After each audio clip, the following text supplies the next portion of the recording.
The most interesting guests. The coolest conversations.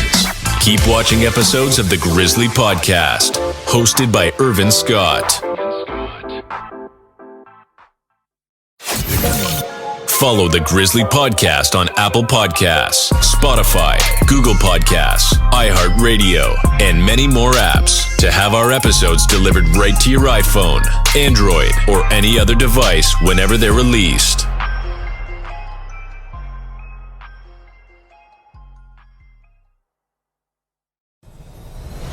Can't get enough of the Grizzly Podcast?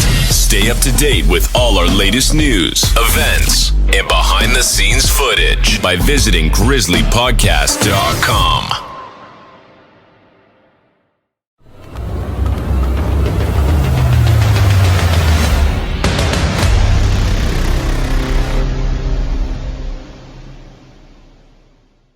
So what does it mean to be on your Grizzly? It means hard work, dedication, and it means progress beyond your Grizzly.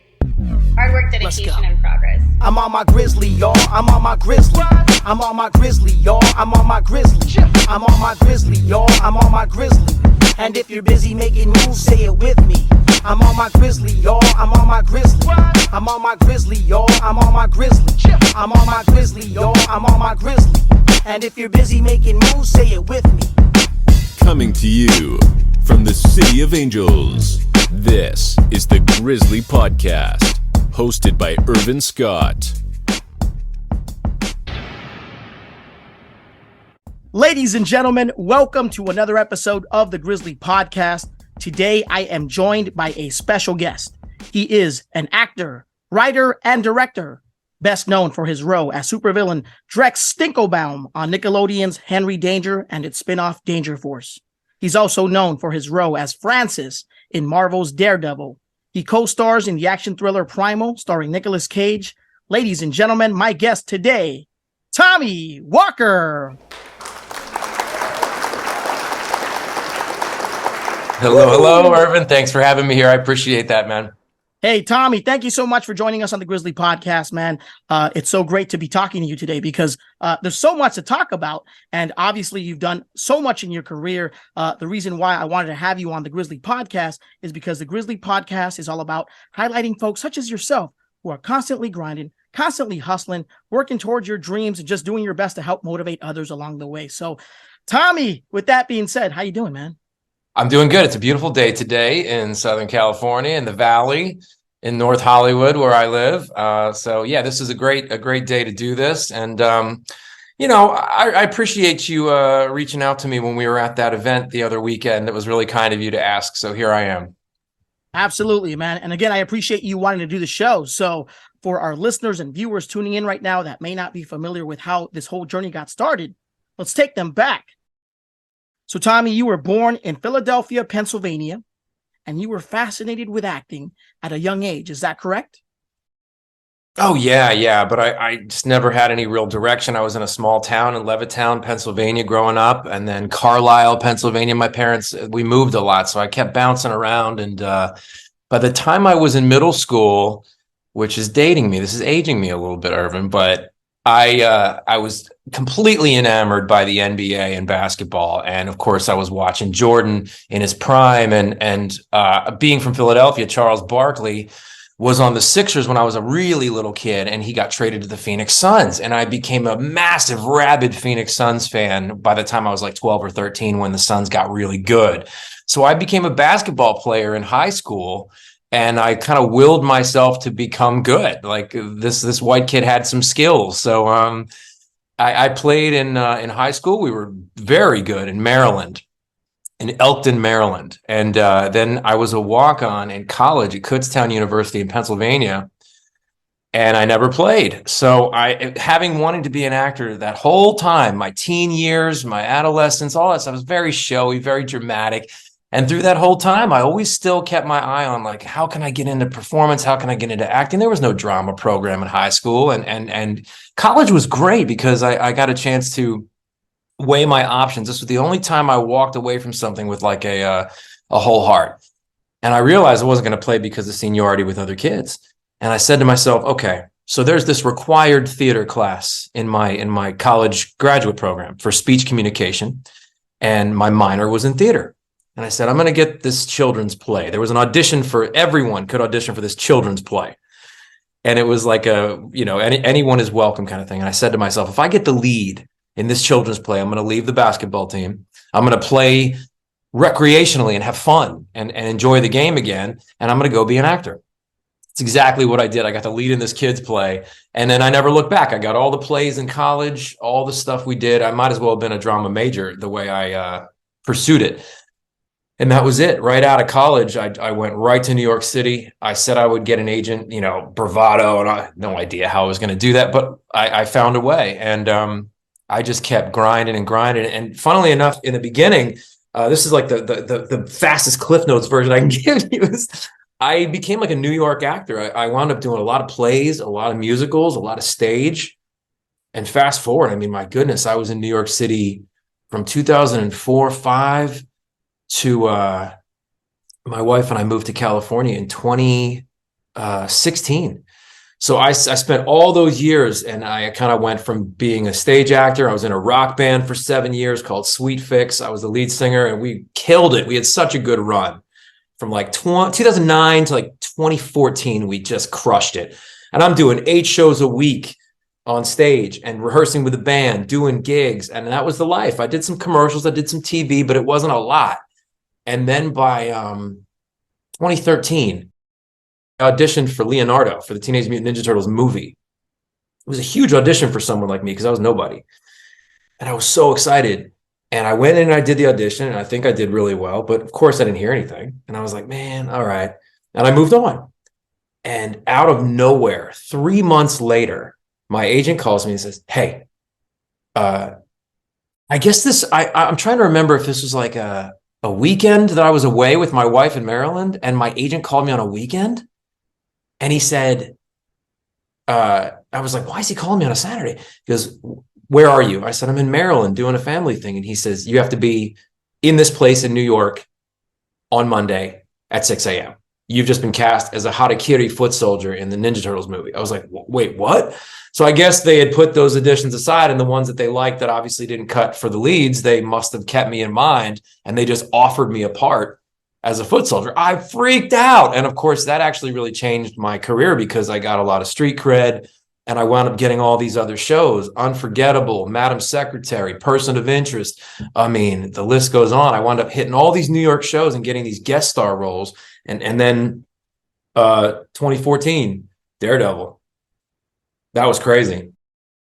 So you graduated from Kutztown University and you moved to New York City to pursue an acting career. You've appeared in several TV shows and films throughout your career. But in 2005, you made your first film appearance as a stormtrooper in the musical comedy film The Producer, starring Nathan Lane, Matthew Broderick, and Uma Thurman. What was it like being a part of that film and getting a chance to work with Nathan Lane, Matthew Broderick, and Uma Thurman? I appreciate you doing all the detailed work. You have to remember, not that you remembered, but you have to know that at that time, I was about 24, 25 years old, had no experience on camera. I was mostly a stage trained actor. And that was when I first got that agent I was telling you about. And he was great. His name was John Shea. I'm giving John Shea a shout out at Frontier Booking International in New York City. I think they're still doing it. And John is a wonderful human being who really believed in me and really hung in there. And I really love him. John called me about this audition. I wasn't getting many film and TV auditions when I first got there. I was very green. And here and there. And he said, I had very long blonde hair, very skinny. I wasn't quite as muscular as I am now, but I was fit, but I was skinny and kind of like pale, and I was like virtually an albino kid. You know what I mean? Like it was, I was very, very iridescent. And so he calls me, he goes, Tommy, there's a role for a Nazi stormtrooper. Yes, I know. He's like, don't stop me. Obviously, you fit the bill. You know that. Let's be real. He's like, this is perfect for you. They're going to cast about 50 of these guys. and we need them for the big, springtime for Hitler and the big numbers. And I'm laughing, going, you got to be kidding me. I do not want to be. He's like, you don't have a choice. He's like, if you really want to start in this business, you got to kind of sometimes play to types and at least get in the door. And I was like, yeah, all right. Of course, I auditioned, and I mean, that was one of those obvious ones. I mean, that was probably as easy as it gets in this business. I walked in and they were like, done. I could move. I was coordinated. I could move. I could sing. So that was an easy one for them. I was one of the many talented people that got cast in that. But it was really exciting because I'd never been on a film set. That was a big budget movie. Will Ferrell, Nathan Lane, Uma Thurman. I mean, I got to meet Matthew and Nathan and Uma very briefly, but the guys were great. Matthew and Nathan were really lovely. A little cheeky. Nathan was a little cheeky, if I'm recalling correctly. And Susan Stroman, the director, was really cool, really cool. A man named something Carlisle, last name was Carlisle. Mr. Carlisle was the choreographer, who was really cool and really fun to work with. He's very, very renowned. I'm forgetting his first name, but he's really, really got a heck of a resume. So it was exciting. I was very new to the business, and that was a heck of a way to start. And I was grateful because, I mean, from day one, I've never, ever stopped remembering that, like, this one, could be your first, could be your last. Every single day, you got to treat this business, which you have no control over, as a very, very fortunate position to be in when you can get in. Tommy, eventually, man, you worked your way up to play the role of the one-upper in The Game Killers, which was a 1-hour television special that aired on MTV, by the way. Now, this project is very interesting to me because Axe Dry was actually behind it. So I believe Axe Dry had previously used the Game Killer premise in some of their ad campaigns. Is that correct? Yeah. So tell me more about your character in The Game Killers, and what was it like being a part of this project? That was crazy. That was shortly after. I mean, that was those were those really early TV gigs that I got. And then I kind of fell out of it for many years, being in a band and being on stage, which I was very happy about. But that was really early when I got to New York. I auditioned for this commercial for Axe Dry.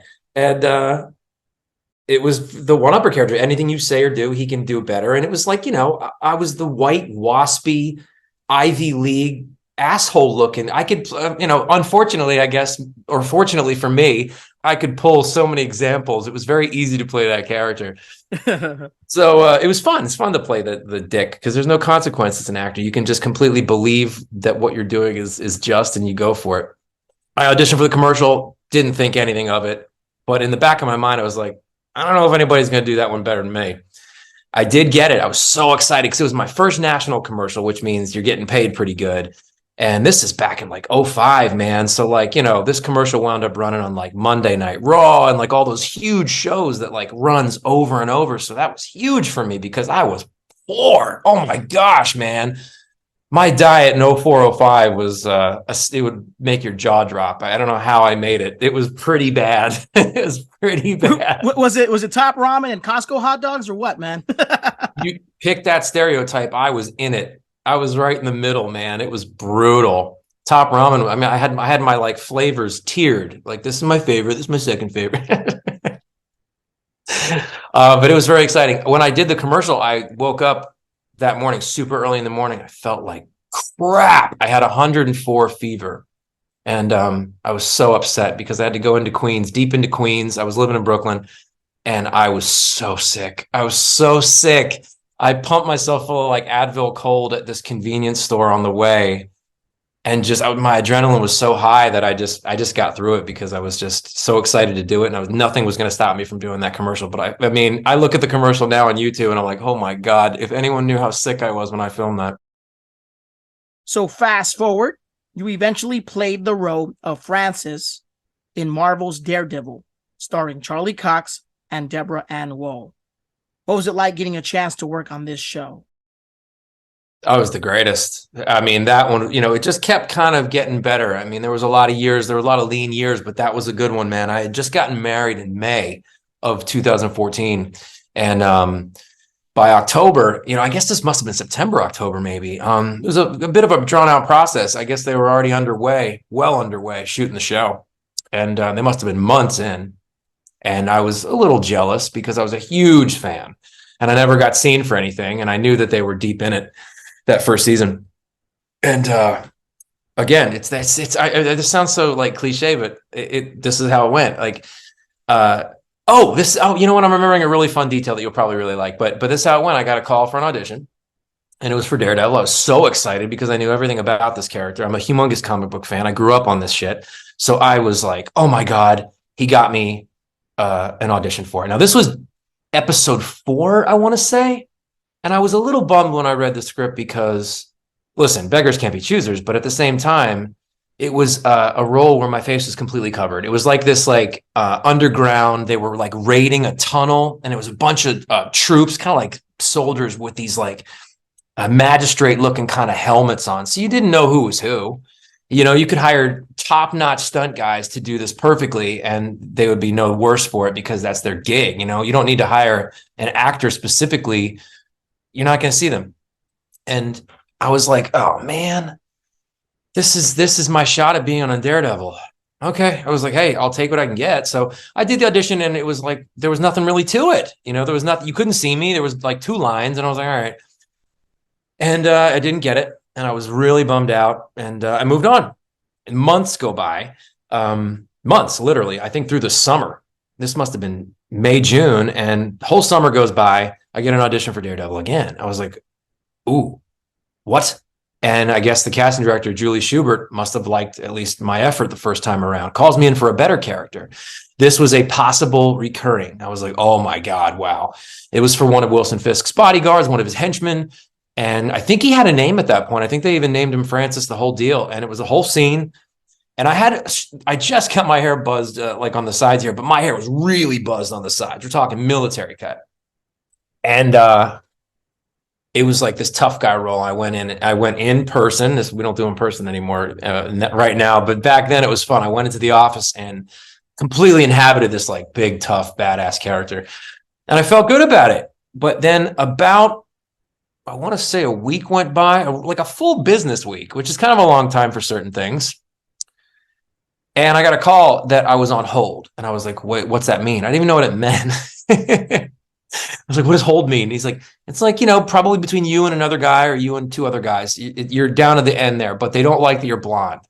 I was like, and they said, yeah, something about these Russian brothers that were already villains in the show, and they're both blonde, and they don't want any more blondes. And I didn't know anything about this. I was like, okay.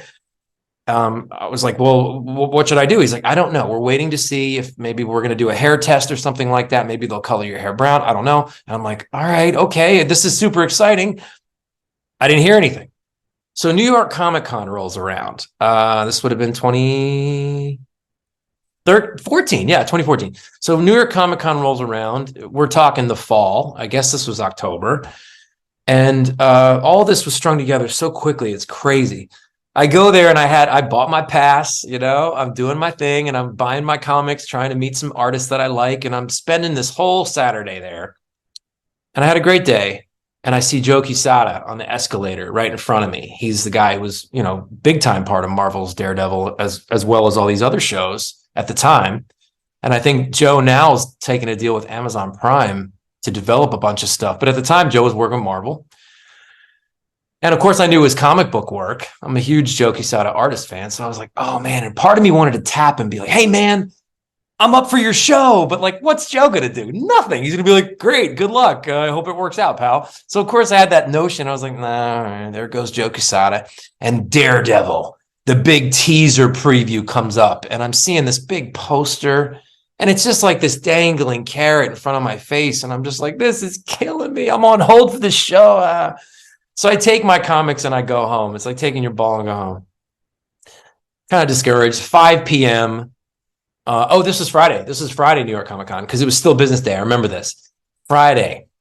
And I take my stuff. I go home. I plop my comic books down on my desk in my apartment in Queens.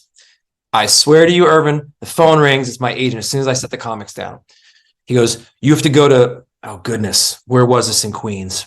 Or was it Greenpoint? Might have been Greenpoint, Brooklyn. Got to go to Greenpoint right now. They're going to color your hair. You're cast. But they're going to do a double check with the hair. I was like, what? He's like, you're cast. You have to go to set now where they're filming. I'm like, what? So I have to take this train to that train and get down to Greenpoint. And I go into the trailer. They're in the middle of filming episode 9. The middle of it. which was an epic episode. That was my first appearance. I'm still like 50-50 that I'm actually supposed to be there. Like I'm cast, but they're still not sure about the hair thing. So I'm sitting in this makeup chair, the hair, and they're coloring my hair brown. Peter Shinkoda's sitting next to me. And Peter Shinkoda's got this, he just arrived for the night because they're doing a night shoot. He's got this Marvel t-shirt on. Before everybody on the known planet had a different type of Marvel t-shirt in their collection, you know? And I'm looking over, I was like, oh, dude, they got Hawkeye on there, Thing. I'm looking at these great characters, you know? Black Widow, like, this is dope. I said, are you a fan? He's like, yeah, man. And he starts talking a mile a minute. If you know Peter Shinkoda, that cat can talk. And he's telling me, oh, I'm a big fan too. I'm playing Nobu, blah, blah, blah. He's like, stick with me, man. I'll take care of you. I'll show you around. I was like, oh, wow, that'd be great. Peter and I are now like best friends to this day. And that was the journey, man. It started. I guess they looked at my hair. The producers came in, looked at it. They said, cool, get dressed. You're going to work. And I was there for like the next 3.5 months. I mean, my life totally changed. It was incredible. Working with Vincent D'Onofrio was a complete honor. He took great care of me on set. He was wonderful to me. I think at the time there was thoughts that like I was going to take over and become part of his posse in season 2 and 3. And that all changed. I did not. For whatever reason or another, they killed off Wesley. I finished out the season, even though I think I was supposed to be killed. And then Steven DeKnight really liked me and he kept me in the show. He told me that. And I think Vincent assumed I was going to just go on to season 2 and onwards with him. But for whatever reason or another, I did not. And dude, that season 1 was incredible because it changed my entire career, changed my life. I'm extremely close with Peter Shinkoda, Deborah Ann Woll. These are like lifelong friends that I made from that show. So it's one of those special ones, man. Knowing that you're now part of the MCU, man, what's it feel like knowing that you're now part of the MCU? It's great. I mean, as a fan, that's the dream, man. It's the gift that keeps on giving. It's one of those things that you just have to, it's very easy to not take time to smell the roses and in like anyone's career path sometimes. This day and age, we're so driven, we're so focused on what's next. And I fall into that category myself quite a bit. But it kind of forces you to reflect a little bit differently and take some time for yourself. So nowadays, especially, it's the greatest, man. And anybody that cared, which turned out to be quite a few people who were like, bring back Francis, which is pretty awesome to hear this over the years. Whether they do or not, it doesn't really matter to me because I'm still part of it, and it completely changed things for me going forward. So how could I ever, be upset about that? So Tommy, you later got a chance to work with Deborah Ann Woll, who was actually part of Marvel's Daredevil. You guys got a chance to work together in Relics and Rarities. So let's talk about this because this was a web show that was presented by Geek and Sundry. So tell me more about what this show was about, the concept behind it, and tell me more about your character Veros. That was great. That was all Deborah. That was all Deborah's brainchild. She is extremely smart and used to intimidate the hell out of me as an actress because she's really good. She's really good. She takes her work really seriously, and when she shows up for work, you best be ready. But I never worked with Deb directly on Daredevil. I only met her briefly a few times, crossed paths, and then we met at the premiere. My wife and I spent some time with her and her husband EJ, and we all just hit it off so well. And that was where we actually sparked more of a relationship and a friendship, was after the show actually came out. And we used to go over to Deborah's house and play Dungeons and Dragons because Deborah's a huge Dungeons and Dragons proponent. So she'd invited us and a few friends to come by and play this epic game that we would play months on end. And I guess that whole time Deb was trying to develop this type of show. And it got picked up for Legendary, who ran Geek and Sundry at the time. They picked it up, and out of nowhere, I got a phone call from Legendary being like, we'd like to offer you and your wife roles on this Dungeons and Dragons based show called Relics and Rarities, produced and written by Deborah Ann Woll. I'm like, what? I had no idea she was doing this. It was completely under wraps, So it was very exciting because they just called with an offer and we're like, what? It was really exciting. And we had a blast with those special guests. We had Kevin Smith, Sam Richardson. Oh my God. Simone Missick, Matthew Lillard, who's a huge Dungeons and Dragons pro. Who else did we had Janina Gavankar. and Charlie Cox. Tommy, you eventually landed a recurring role on Nickelodeon's Henry Danger and its spin-off Danger Force. You play Drex Stinklebaum, a dangerous supervillain in Henry Danger and Danger Force. Can you tell me more about Drex and his origin story? What's this character like? Oh man, Drex Stinklebaum. I didn't get that last name until season 5. I was so mad about it. I was like, really? Of all things, it was almost like it was a gag. It was like it's a work on my character. Drex was season 3 of Henry Danger. I think they invented him. It was Dan Schneider's character. He wrote this character, this crazed, like, former sidekick of Captain Man, who's like their comedic buffoon Batman. You know what I mean? It's like I was the old Robin to his Batman. So if anybody listening to the Grizzly podcast is like a big Batman fan, Cooper Barnes, who became one of my best friends in the world, played Captain Man. He and I started talking about like the origin story. What was, because they didn't give you much. They give you like, he used to be a sidekick, he went crazy, now he wants to kill everyone. It's like, okay. So we started thinking about Jason Todd, the second Robin to Bruce Wayne's Batman, who was a real loose cannon. And Cooper and I, humongous comic book nerds. So we were like, man, we were riffing and we hit it off out of the gate. That's how we based it. Drex was the Jason Todd type, and he rebelled and he went kind of crazy and hates them, and he wants to kill the new sidekick and Captain Man at all costs. But he's like a supreme fighter. He's like a really seasoned fighter. And, that's how it started. That was 2016 when I first did that. I never thought in a million years that I would keep coming back to play this character this much, which was, talk about the gift that kept on giving. This was huge for me and my acting career. I couldn't believe it. Unbelievable. Yeah, and it's amazing because you got a chance to come back for a couple of episodes. Eventually working your way back into the spin-off series, which was Danger Force. So I got to ask you, Tommy, what was it like working with Jace Norman and obviously your best friend now, Cooper Barnes? Well, Jace was great. I met him when he was like 13 or 14. I mean, my God, it's unbelievable. He's like 21 or 22 now. Great kid. You know, he was mega famous, like kid star to the nth degree. And it must have been tough. But when I came in and out, I mean, I was there season 3, season 4. I was in a ton of season 5, which was a very long season. That was like 2 seasons. Must have been 40 episodes. And I closed out that entire series. I was in like the last 8 episodes of Henry Danger. So I was there a lot towards the end in 2019. And he was getting ready to take a break, man. He had enough. He had been there like his whole adolescence and teen years. But great kid. I don't think I've ever laughed more in my life on set than with Jace Norman and Cooper Barnes. You can take that to the bank.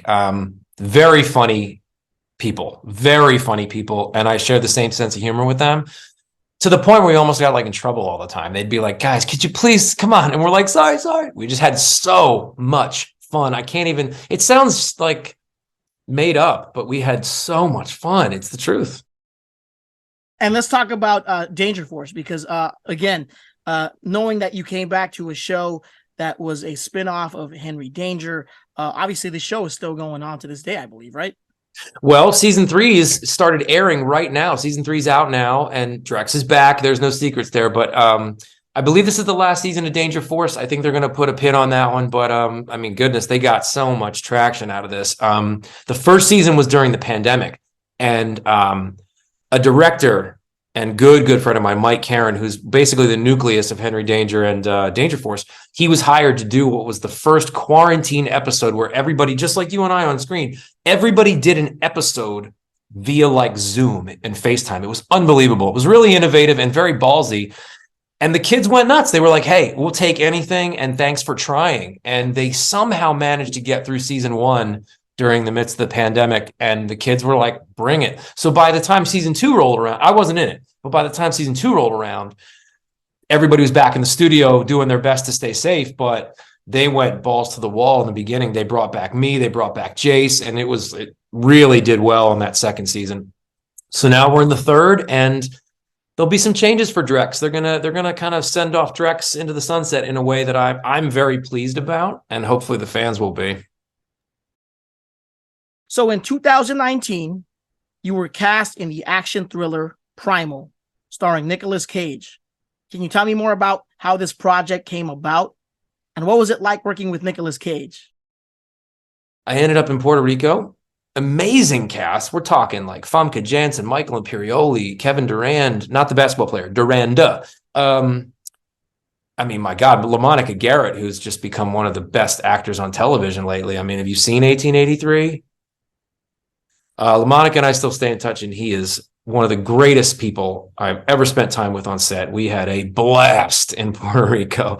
And then Nick Cage was like the most gracious. He knew everybody's lines. He that dude, he likes to hang out. He likes to have a good time. And we did, let me tell you right now, for the record, we had a very good time, an unforgettable time. But man, that dude will show up. That dude has an Oscar for a reason. He probably needs more than one, because I don't know what it is. Like, I think maybe people wrote him off for a while. He was doing all those direct-to-video movies and stuff. And yeah, okay, maybe not all of them are great, fine. But when you meet him and you work with him, regardless of the tier of the project, he treats it like it's Leaving Las Vegas. He treats it like it's Moonstruck. He treats it like it's Face Off, Snake Eyes. Any top tier movie that he's ever done performance-wise, that's Nick. He knew everyone's lines before they said it. He was there for you. He was kind, patient. Let me tell you, on Primal, everybody needed a lot of patience. I won't go into that, but he was very patient with everybody. Wow. What a ball. And you got a chance to be part of another film that Nicolas Cage was also in. That was the sci-fi martial arts film Jiu-Jitsu, which was released in 2020. What was it like being a part of this project? The fighting was great in that movie. Outstanding. Directed by Dimitri Logothetis. Tremendous guy. I love him to death. And Nick was amazing. And it's like from any genre movie, the guy will just bring it. But the thing went top 10 on Netflix globally. Jiu-Jitsu. It was like a huge hit. And I did not expect that. I'm sure Dimitri was thrilled. And it was awesome. I think it peaked at number 4 in the US. It was number 1 in England and Canada. It was unbelievable. People loved it. So what can you say? Nick comes back right after that with all these box office hits again. Unbearable Weight of Massive Talent. Now he's in Renfield that people are loving. Nick Cage is Nick Cage. And that's the thing, is you can never write that dude off. What was it like being around Mindy Kaling and the rest of that cast for Mindy Project? Great. Beth Grant, what an actress. That lady is tremendous. Love her. Let's see. That would have been around 2017, 18. Mindy, I guess they were wrapping up Mindy Project. And that was the last season. And what was her name? Rebecca Rittenhouse, I believe, was this tremendous actress who I was opposite. And I was trying to pick her up in a restaurant or a bar or something like that, and she punches me in the throat. It was such a fun character to play, because he was like a douchebag, but he was kind of nice, he wasn't. I guess he wasn't a douchebag. He was kind of he was rich, he was successful, and he knew that, but he was genuinely trying to hit on this girl in a nice way, and she just hits him in the throat. It was really funny, and Mindy was great, but I think she had a lot to do, so I didn't really spend much time with her, but said hello, thank you, and she was very polite, very kind, very polite, but there seemed to be oh my gosh, 100 people coming at her at all times, but she was great. Now, Tommy, a lot of people may not know this, but you're also a writer. And in 2020, your short film, The Pickup, which you wrote, produced, and starred in, was completed. And I believe you also tried to submit it to a couple film festivals. Is that correct? Yeah, The Pickup made it into a good few. If I had it back, I probably would have. I don't think I submitted it right. I think I submitted it into, I reached way too broad across the board, and I should have done much more genre-based festivals. I did a few, but it should have been a horror thriller-based festival submission solely, and not across the board, dramatic, blah, blah, blah. So it did okay, but it did win a couple awards. I think Julia Nixon took home Best Actress for the Independent Shorts Festival. I think that's what it was. And director Mike Caron from Henry Danger, he got a couple of awards, the Onkyo Award. And it was great. I really pushed hard. This was in the midst of the pandemic. So it was a weird time, but I wouldn't take anything back. I think what that did was propel me into becoming a real screenwriter, actually, after that. And I turned that movie, the short film, The Pickup, into a feature called Fandom, which is still currently being shopped as we speak, now that it's an actual project. Written 2 other ones after that, and boy, I'm very, very pleased with where we're at with the second script. I won't say anything more, but I'm very pleased with that one. And I just finished my third thriller horror called Invader. And that one is pretty much ready to go as well. So I'm really feeling good. I've got 3 feature screenplays under my belt. We're shopping number 2 and number 3 as we speak. So we will see about that. It's definitely a new thing. I kind of willed myself into becoming a writer. I think I always wanted to be, but when the pandemic hit, it was like, what else can you do well? What else can you do even better than you thought? And that was one of those times I had to explore, like, hey, I got to keep working and I got to keep creative. It just worked out. So I'm very pleased. I didn't expect it to be a thing that I was going to end up doing, but I'm doing it. And I really do love it. Love it. Tommy, besides the writing and obviously shopping these projects around, what other projects do you have lined up at the moment? There's a few things. I love how they say there's a few things in the works. Mostly what I mean by that is voiceover stuff, because I've been doing a lot of voice acting over the last few years. Basically, almost every show and movie that's from another country that's on Netflix, I did the American voice in some way, shape, or form. I'm on almost, oh my gosh, I've done so much voice dubbing. It's outstanding. HBO Max, Prime, Disney Plus, Netflix. I can't even tell you the number. Honestly, I can't even tell you the number. I'm very grateful because it pays the bills. It's really fun. And then I've done a few commercials. You know, I was the voice of Lexus for 2019 with Minnie Driver. That was huge. And being a jack of all trades, I've been a voice actor for years, but just so happens these last few years specifically have proven to be very lucrative and very fulfilling. So I'm hoping that some animation stuff is in the works very soon. And that's when people say, I got some stuff in the works. That's literally, I actually mean it this time. So there's that. I'm very much excited about that and those prospects, writing and getting these screenplays out there. And then I'm doing Comic-Cons, of course, to promote Danger Force in this final season. So I just did the one outside with you guys at WeCon, and that was so fun. And I've got a film coming up towards the end of the year to get ready for. Very much looking forward to everything you've got going on this year. Now, for our listeners and viewers tuning in right now that want to keep up to date with everything going on in your career, best way for them to reach you online. Oh, that's well done. Well said, by the way. That was awesome. What a great lead-in. Instagram at Tommy.Walker, and TikTok is the.TommyWalker. I don't use Facebook much anymore, but I try when I can. Twitter is TommyWalker24, and I try to get back to everybody when I can. And I really appreciate everybody who leaves their funny little cheeky comments. These kids are hilarious. The Dangerverse fans, I love you all, and thank you very much for staying up with me. And anybody who takes an interest in what I'm doing, believe me, I'm very grateful. And I do see and read every comment and every like and everything. I really do appreciate all the support, because it does go a long way. We're in a world where social media means a lot to people, sometimes more than it should. But at the same time, you never want to discount that when people are looking at something and they're hoping to see somebody pay attention to them. I'm letting you know right now, guys, I'm paying attention. I hear you and I see you and I love you. But yeah, I do Cameo as well. If anybody has a special event, hit me up on Cameo. I'll be happy to give you a shout out, do a couple voices, be silly. It's my pleasure. Awesome. And again, for anybody, listening and watching this episode right now, you just mentioned it. Cameo. If you got a bar mitzvah coming up, a birthday party, whatever you got going on, maybe a wedding, feel free to reach out. I'm sure he'd be happy to do that for you. Yeah. If you want to break I'll come up with sing somebody. at your wedding. I'll just do like we'll just get like a backing track and wise men say. I'm kidding. I love it. I love it. Oh man, good stuff. And Tommy, for our listeners and viewers as well, again, we talked about how this show is all about being on your grind, being on your hustle, and just trying to help motivate others to stay on their grind as well. If you were to offer any advice to anybody that's trying to pursue a dream or a goal, what would you say to these people? Such a hard question. I'm sure that everybody says that when you ask it, because it is. I think what I'd have to offer is, in terms of my experience as an actor and being in the entertainment business, which is a really illogical, silly business when you really break it down. It's kind of ridiculous what we do. But I would say, no matter what you're doing, especially creatives, but no matter what you're doing, timing is not something you can control, but you can be available. So when the timing is right, the timing in which that you cannot control is correct, you're already there, ready, and available. You must continue to find ways to stay sharp, satisfy your creative notions or your motivations in your career path.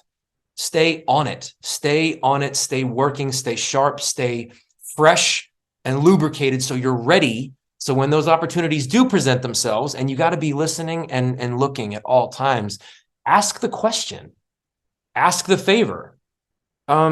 If you don't ask, you're not going to get. So if you don't have the guts to ask the question or ask for the help or ask the professional who's a little bit ahead in the place you want to be, if you don't ask, you're not going to receive. So be brave.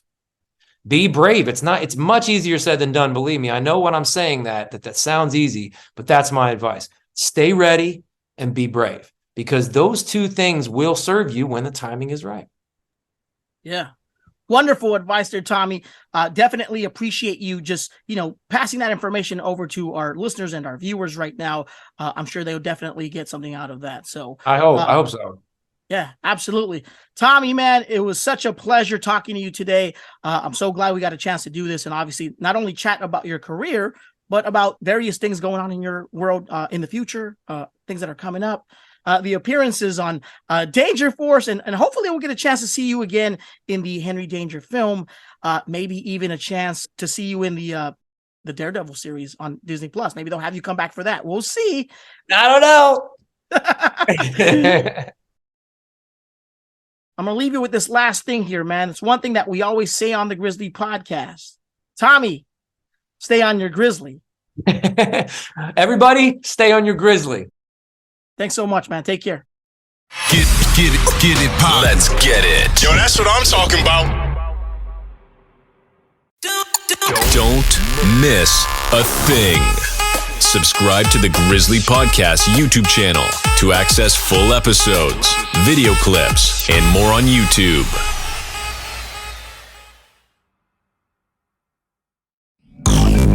The most authentic podcast is online at grizzlypodcast.com and on all major podcast platforms.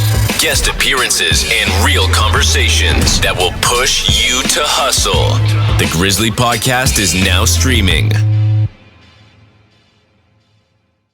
Hi, and welcome to Trademark Expediters. Whether you need a trademark or copyright, we can help make the process easy and affordable. Protect your company name, logo, or slogan with the trademark. Protect your songs, books, photographs, and other creative works with a copyright. Complete our easy online questionnaire in 15 minutes or less. Clear pricing, no hidden fees. 100% satisfaction guaranteed. Get started today. Learn more at trademarkexpediters.com or call one of our friendly specialists at 1-800-510-1082. Affordable, easy, expedited service. Trademark Expediters.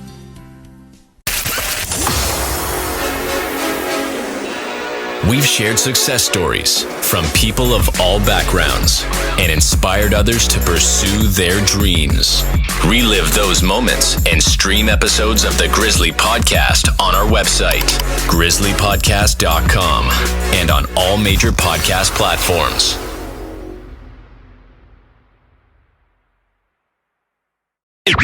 Yo, turn it up. Hard work, dedication, and progress.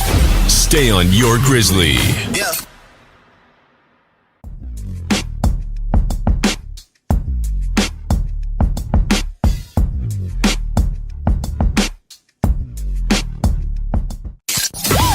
Thanks for checking out another Grizzly Podcast episode. We'll see you next time.